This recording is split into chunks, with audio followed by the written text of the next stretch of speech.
Hello guys, welcome to my YouTube channel. तो आज हम बात करेंगे आईपीएस पीओ प्री की। मैंने ये एग्ज़ाम लगातार 4 बार प्री इसका क्लियर किया है। तो मैं आपको अपनी अप्रोच और जो मेरी स्ट्रेटजी रहती है वो मैं बताने जा रहा हूँ। तो इस एग्ज़ाम में लगभग 45 डेज़ अभी रहते हैं एग्ज़ाम को। ये जो एग्ज़ाम है शेड्यूल है 17 अगस्त से। और इस बार सबसे पहले हम बात करते हैं इसमें क्वांट्स की। इस बार जो एग्ज़ाम का पैटर्न है उसमें कुछ चेंज है।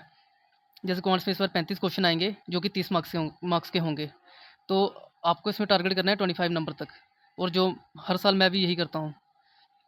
तो मैं बताता हूँ कि उसमें से आप किस में से कैसे आप एक वो है नंबर है वो निकाल सकते हो।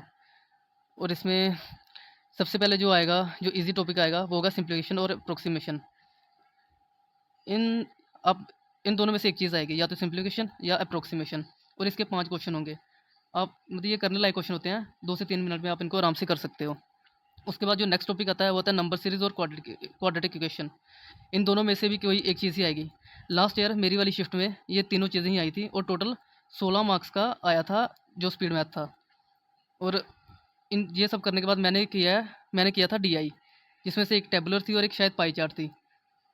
तो जो टेबुलर थी वो शायद ईजी थी और उसके क्वेश्चन डुएबल थे, जो लगभग हर किसी ने की होगी। लेकिन एक वो पाई चार्ट थी, मतलब हर साल ऐसा ही होता है कि एक जो डीआई आएगी वो ईजी आएगी। लेकिन जो दूसरी डीआई और जो तीसरी डीआई होती है उसमें थोड़ी सी कैलकुलेशन होती है। उसके क्वेश्चन भी इस तरह के होते हैं कि 2 क्वेश्चन तो करने लायक होते हैं, लेकिन जो 3 क्वेश्चन होते हैं बाकी रिमेनिंग वो थोड़े कैलकुलेटिव होते हैं। देखने में लगेगा कि बड़े क्वेश्चन है, लेकिन जब आप उनको करोगे तो वो ईज़ी बन जाएँगे, तो आप उनको कर सकते हो।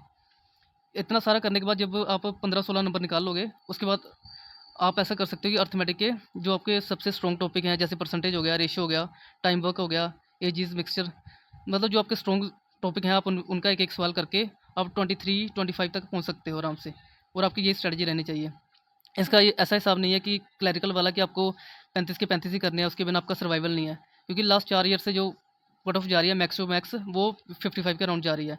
तो अब अगर आप एक सेक्शन में इतना भी कर ले रहे हो तो ये मोर देन इनफ है एग्ज़ाम को क्रैक करने के लिए। और आपको इन 45 दिनों में करना क्या है, आपको लगाने हैं ज़्यादा से ज़्यादा मॉक, और मॉक का करना है एनालिसिस।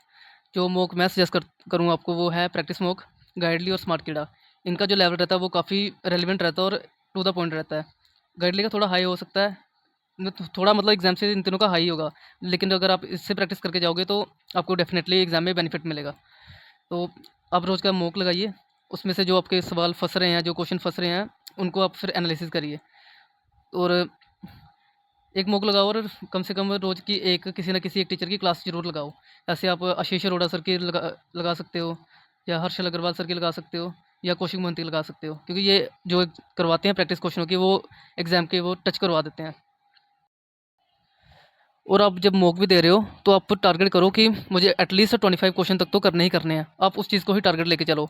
आप 35 तक मत लेके जाओ। आप बस ये सोचो कि मैंने ये क्वेश्चन करने हैं वो 25 तक करने ही करने हैं। और उतना ही आप सोच के चलो, उतने में आपका बहुत अच्छा हो जाएगा। तो इसके बाद बात करते हैं रीज़निंग की। रीज़निंग में भी मेरी सेम अप्रोच रहती है। मैं टारगेट करके जाता हूँ 25 क्वेश्चन के आसपास। और इसमें जो अब मेन चीज़ है वो आपको ज़्यादा मिलेंगे पज़ल्स। और पज़ल्स ऐसे नहीं होंगे जैसे क्लैरिकल लेवल में आते हैं, थोड़े से बड़े बड़े होंगे दिखने में। और इसमें डबल वेरिएबल पज़ल भी देखने को मिलेंगे आपको।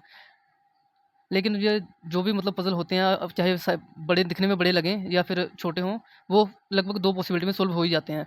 आप एक गो में जाओगे, बनाते जाओगे, वो बन जाएँगे। तो इनमें से 4 या 5 पज़ल आएँगे, लेकिन आप उनमें से टारगेट करो कि मैंने 2 या 3 पज़ल सॉल्व करने हैं, और इतने आप कर भी लोगे। उसके बाद जो टॉपिक आता है वो है स्लॉग्स का। स्लॉग्स या इनक्वालिटी, इनमें से इनक्वालिटी तो शायद नहीं आए, लेकिन स्लॉग्स आएँगे। स्लॉग्स 2 या 3 नंबर के ये मतलब देखने को मिलते हैं आपको। उसके बाद 2 से 3 नंबर का ब्लड रिलेशन आएगा।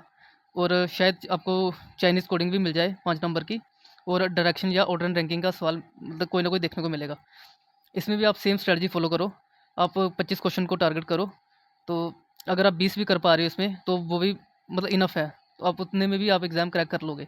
और अगर उतना भी कर लोगे तो आपके लिए मतलब बहुत ज़्यादा है, मतलब ठीक है, बहुत ज़्यादा नहीं, मगर ठीक है। इसमें भी आप जो फुल लेंथ मॉक दोगे, जो मैंने पहले सजेस्ट किए हैं क्वांट्स में, वो मतलब उसी में से आप प्रैक्टिस करो। आप बनाओ, जो आपसे पज़ल नहीं बनेंगे उसमें मॉक में, उसके बाद उसको दोबारा देखो। अगर आपको एक्स्ट्रा प्रैक्टिस करनी है तो आप अंकुश लांबा जो सर हैं, उनकी आप रोज़ की एक क्लास लगानी शुरू करो अभी से। और जो वो 35 क्वेश्चन करवाते हैं वो ज़रूर करो, उससे आपको बेनिफिट मिल जाएगा। और जिन चीज़ों में आप फँस रहे हो या जो कंडीशंस आपको उलझा रही हैं, उन पे ज़रा गौर से ध्यान देखो। तो इसके बाद बात करते हैं इंग्लिश की। इंग्लिश में जो इस बार पैटर्न है वो सेम ही है, उसमें कोई चेंजेस नहीं है, जो मतलब रेगुलर आता है 30 नंबर और 30 क्वेश्चन। तो इसमें मेरी क्या अप्रोच रहती है, मैं मॉक में कैसे करता हूँ और एक्चुअल एग्ज़ाम में क्या करता हूँ। तो जो इसमें मेन टॉपिक हैं वो है आरसी, पैराजंबल हो गया, क्लोज टेस्ट और फिलर्स। इस टॉपिक के अराउंड ही आपको 20 से 25 नंबर का इसमें से ही मिलेगा। और इसमें आप टारगेट करो कि एटलीस्ट आप 20 मार्क्स तक का एक्यूरेटली करो। तो मेरी भी यही अप्रोच रहती है कि मैं 20 नंबर तक का टारगेट करता हूँ इसमें, ये हर साल। तो इसमें से जो करने वाले होते हैं, जैसे आरसी कर लो पहले, आरसी 10 नंबर का, और पैराजंबल आएगा 5 नंबर का, क्लोज टेस्ट आएगा 5 नंबर का, और फिलर्स आएंगे 5 नंबर के। जो एरर वाला पार्ट है ये थोड़ा होता है डिफ़िकल्ट, क्योंकि इसमें से अगर आपको कोई ऐसा रूल लग रहा है जो आपने नहीं पढ़ा है, और रूल बहुत सारे इंग्लिश के आपको सब याद नहीं रहते, लेकिन ये बाकी का जो पूरा पार्ट है ये सारा रीडिंग बेस है। आप इसको अगर रेगुलर रीडिंग करते रहोगे तो आप ये इसको कर ले जाओगे आप। तो मेरी यही अप्रोच रहती है, मैं इनको ज़्यादा टारगेट करता हूँ, और इसमें से मैं अगर 2 या 3 क्वेश्चन भी कर लूँ तो मेरा उतने में हो जाता है। तो इस सब्जेक्ट के लिए भी जो आप रेगुलर एक मॉक दोगे फुल लेंथ, जिसमें इंग्लिश भी होगी, आप उसको अच्छे से एनालिसिस करो। उसमें से देखो कौन से क्वेश्चन है जो आपसे नहीं बन रहे हैं, उनको अच्छे से उनका सोल्यूशन देखो। और रोज़ आप एक काम करो, एक जो क्लास है विशाल सर हो गए या निमिषा बंसल मैम की, जो उनकी क्लास यूट्यूब पे है, वो आप रेगुलर शुरू कर दो रोज़ एक लगानी। उनमें जो करवा रहे हैं रूल वगैरह जो अच्छे से पढ़ा रहे हैं उनको अच्छे से देखो। और 30 से 40 मिनट की जो डेली रीडिंग है वो भी करनी ही करनी है।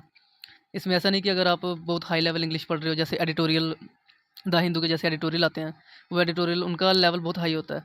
आप ऐसा करो, कोई सिंपल कोई नोवेल उठा लो, या कोई फ़िलॉसफ़ी बुक या कुछ ऐसा उठा लो जिसमें जो मतलब रीडेबल हो, और उसी लेवल का ही एग्ज़ाम में आपको जो इंग्लिश वो देखने को मिलेगी। ऐसा नहीं कि आपको बहुत ज़्यादा हाई या बहुत बहुत ज़्यादा हाई लेवल की मतलब आएगी। तो बस इतना ही था।